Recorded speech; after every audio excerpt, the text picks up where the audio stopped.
Hello, everyone. Welcome to today's market outlook. So we do this every day at 12:30. It's a quick look at what's going on in the major markets, what to watch out for in maybe the day ahead, some of the big levels, and where the opportunities might be. It's been an interesting morning, I think, so far. We've had weaker than expected PMI services data in the UK, suggesting I think it's the weakest number for a couple of years for the services sector, suggesting a bit of contraction there, which of course is all being linked back to Brexit and the uncertainty surrounding that. So we've seen the pound drift a bit lower today, which could make, I think, maybe for an interesting 24 hours. Stock markets jumped higher yesterday or nudged higher yesterday. US stock markets, we'll have a look at that. The price of gold maybe started to turn over the last couple of days, and I think there was a good opportunity yesterday in oil, which I missed, but maybe we'll get a second bite of the cherry in that today. So I'm going to drag the trading platform across now, and we'll take a look through all these markets. It should only take about 20 minutes, I think, today. But if you have any questions, if you're watching live on YouTube, if you have any questions, if you put them in the chat box on YouTube, and I'll try and answer them when we're done with the markets. And if you're watching the recorded version, if you leave any questions in the questions afterwards, I do check to see what's been going on.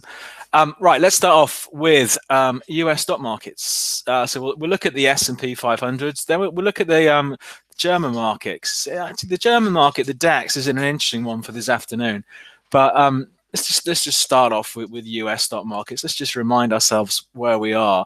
So what is looking like a V-shaped market over the last couple of months continues. We had the sharp sell-offs. The terrible December for stock markets. The S&P trading as low as 2340 on Christmas Eve. I'm now continuing that recovery, and it continued out yesterday. So we're seeing this ongoing recovery in US stock markets. I think, it's quite surprising, given we've hardly had a pause for breath in this recovery that started after Christmas. And just picking up on the trend line there, you can see over the last couple of days we've started to push above this downtrend that had been in place since October. So we really could do with a half decent sell-off just to test everyone's reserve on how bullish they do really feel about markets. But it continues going higher. We've been overbought. Went overbought first of all on the 17th of Jan, the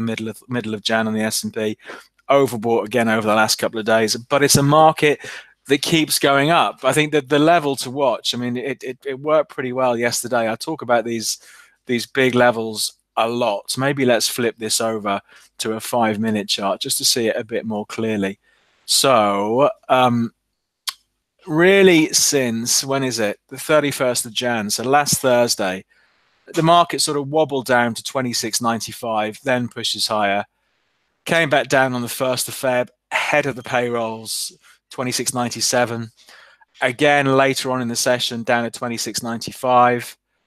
And again, yesterday, down at 26.98. So this 26.95 to 2700, has clearly emerged over the last 3 or 4 days as good support for the S&P. And we saw the market wobble around the 2700 mark for the first hour yesterday, but pushed higher into the close, and we've pushed higher in the overnight market. So very much still, sentiment still bullish, I think, for these US stock markets. So if we got a deeper sell-off at the moment, yesterday's lows are the obvious ones to watch out for. The 2700 mark. We had Google's results, Alphabet, after hours yesterday. Plenty of volatility, but not much real change, I think. So that's maybe an interesting one to watch today. But it's a market that continues to power higher. You cannot argue, if you take it back, with a trend like that. This is since that's the low on Christmas Eve, and you can just see this market continues to push higher. So still looking to buy any dips, any weakness in stock markets. Still looks like a buying opportunity. 26.95 to 2700 is the immediate support. After that, 26.80. After that, lots of support down here sort of 26.15 to 26.20. So there have been pockets of support left, but it would be nice to have, I think, a half decent pullback just to test, how strong sentiment really is, and do we see the buyers come back in. But US markets, same old, continuing to push higher.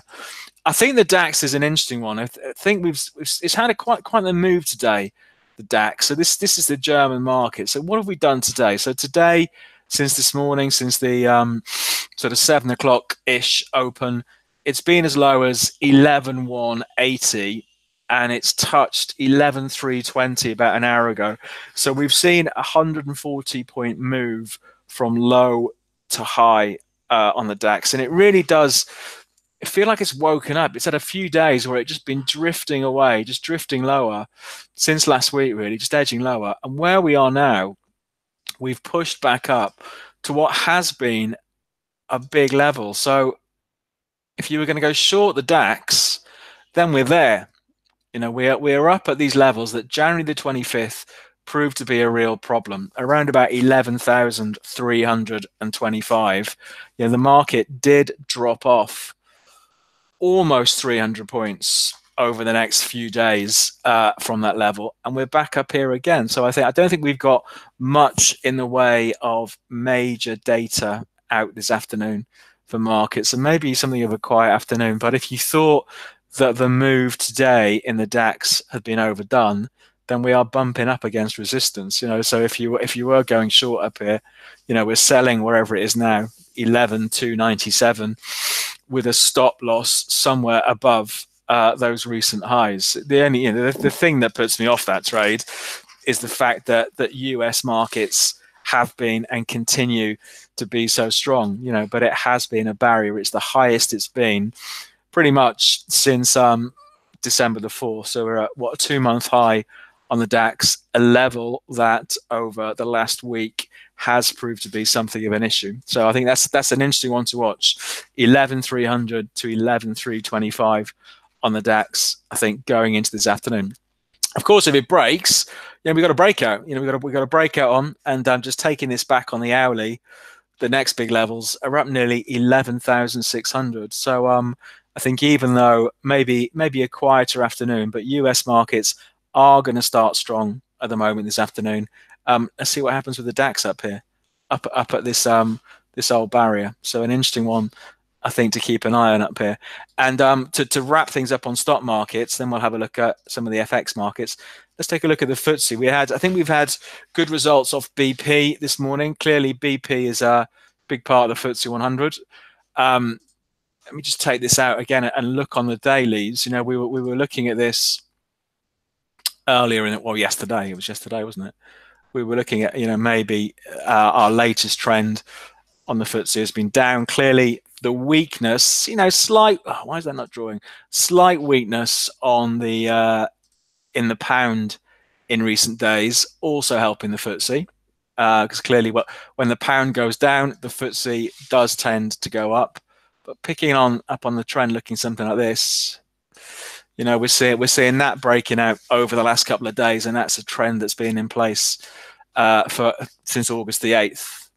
And we have this big level, 7,200 on the FTSE. So it is a really big level for the FTSE, 7,200. So this is interesting to watch. Plus also with that DAX bumping up against a 2-month high as well. So some fairly big hurdles for stock markets. So again, I think it could be an interesting week if they manage to crack that. Do we see further recovery? But but given what a V-shaped turnaround we've had in US stock markets, I think it would be a bit tidier if we had something of a sell-off, and then maybe a bounce back from a higher low than we saw in December. But for now, these markets still very strong.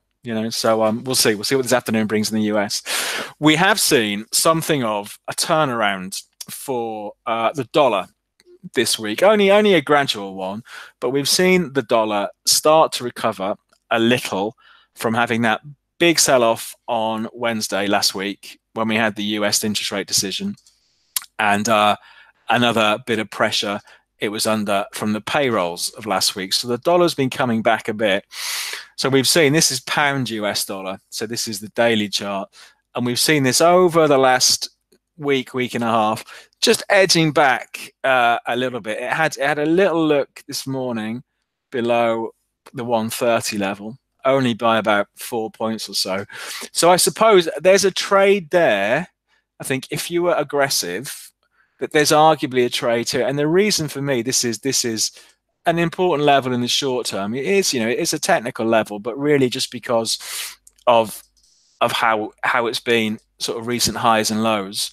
So on the way up, we had mid-Jan, 130 was a barrier, breaks through it, third week of Jan, comes back, retests, off we go. And whenever we've seen the market sliding back to the low 130s, we have seen the buyers come back in. And here we are again. So if we look at the indicators down here, the RSI has sort of tripped over into oversold in the last 2 or 3 hours.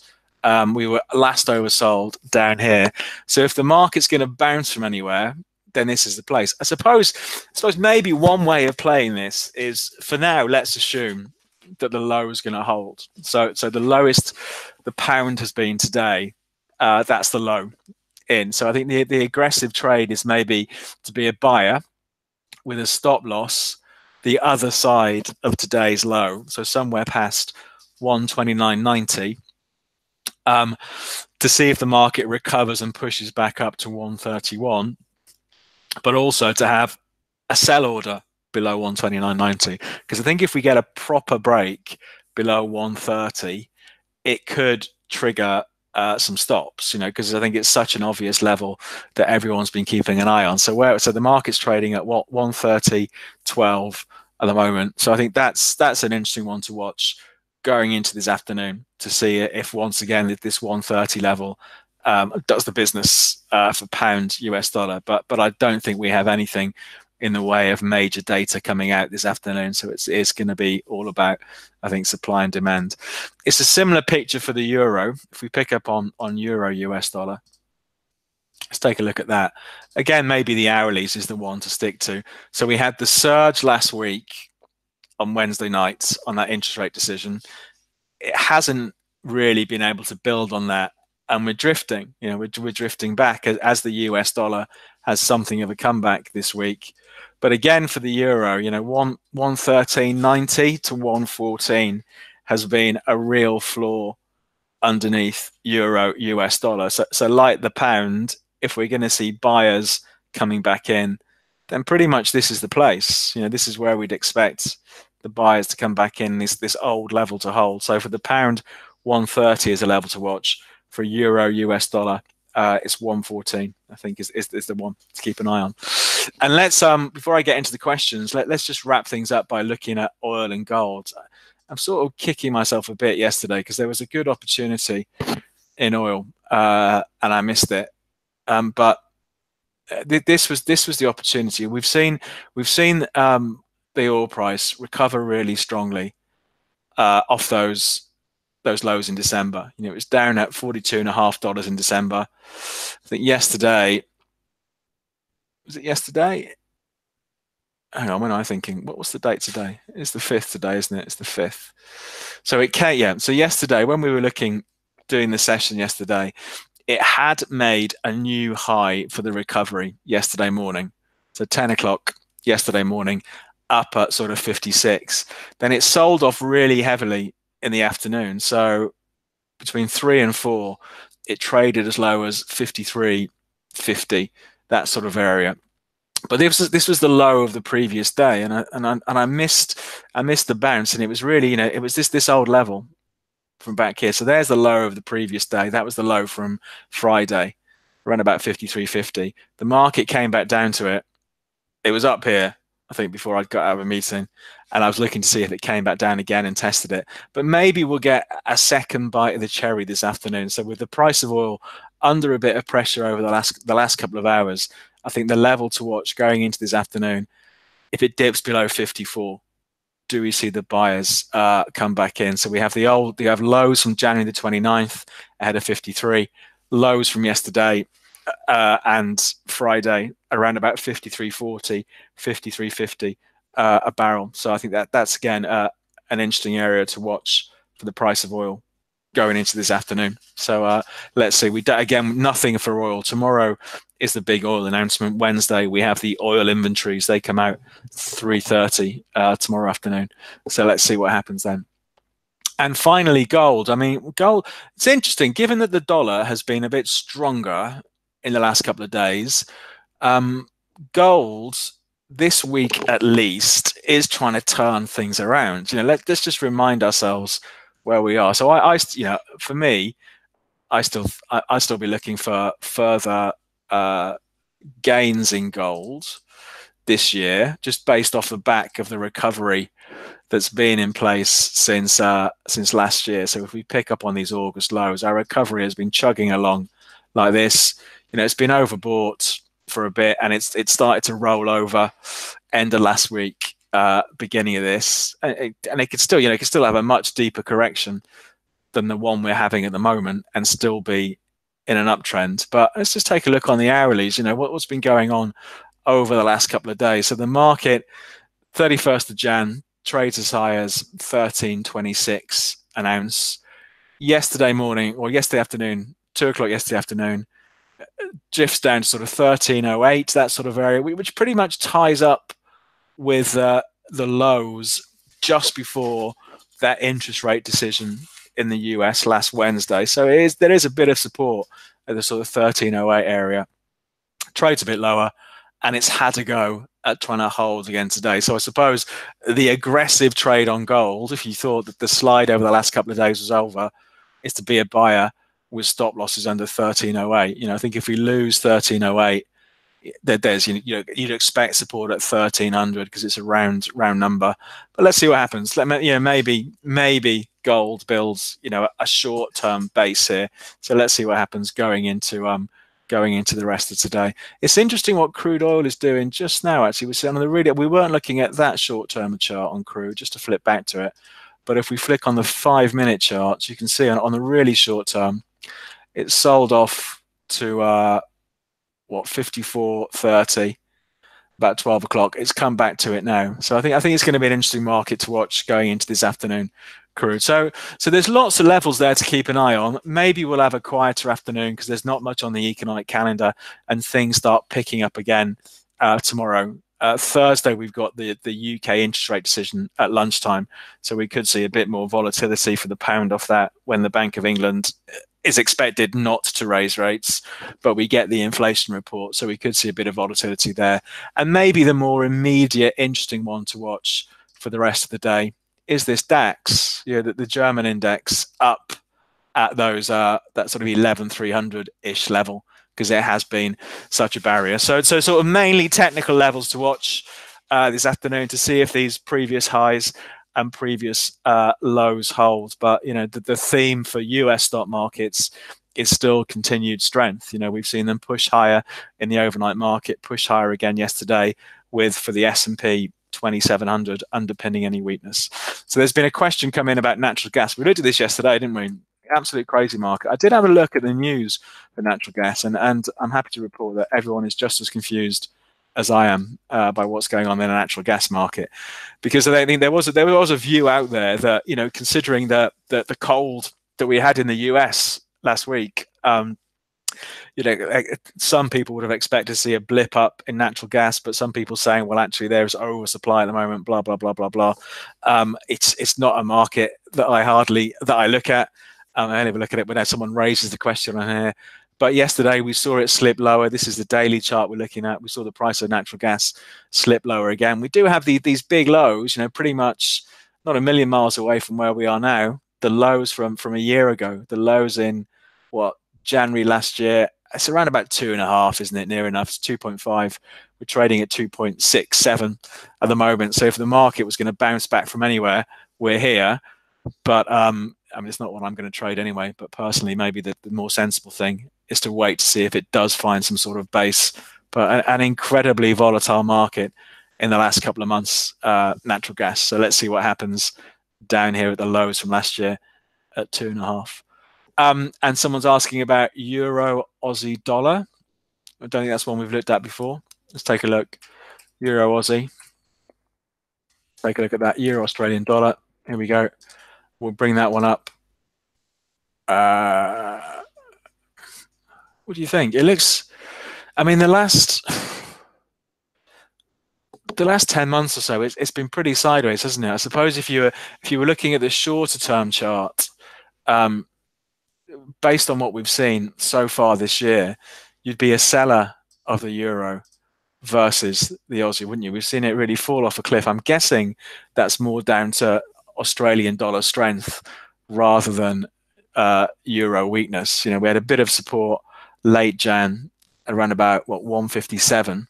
So I suppose the aggressive trade here, if you think the overnight move, so the move in the early hours of this morning, if you think that move is overdone, then the aggressive trade is to be a buyer, isn't it? With a stop loss underneath 157.20.